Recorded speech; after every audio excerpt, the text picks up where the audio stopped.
রান্না শুরু হয়ে গেছে, রান্না দুজনে মিলে করা হচ্ছে। এই যে আমি, পাশে আমার স্বামী, যাই হোক মুখ দেখাবে না। তো এবার দুজনে মিলে করছি, তোমরা দেখতে থাকো। মাংস শুরু করে দিয়েছে করা এই কড়াইতে। লাইটটা একটু কম আছে তাই বুঝতে পারবে না। খুব সুন্দর রান্না করে, শুরু হয়ে গেছে। আর এখানে আমি এখন ফ্রাইড রাইসের সবজি ভাজবো।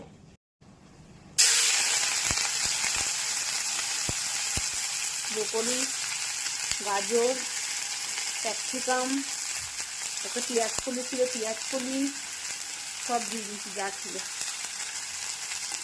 দিয়ে ফ্রাইড রাইসটা হবে। ভেজ ফ্রাইড রাইস, তার সাথে চিকেন।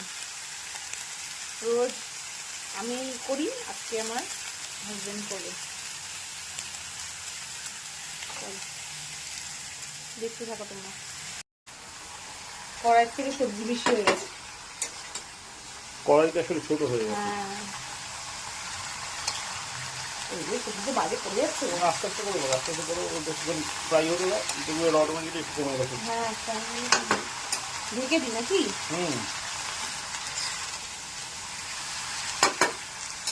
ড্রেস চেঞ্জ না করে রান্না করে ঢুকে যাচ্ছে একদম। রান্না কি হবে ভগবান জানে।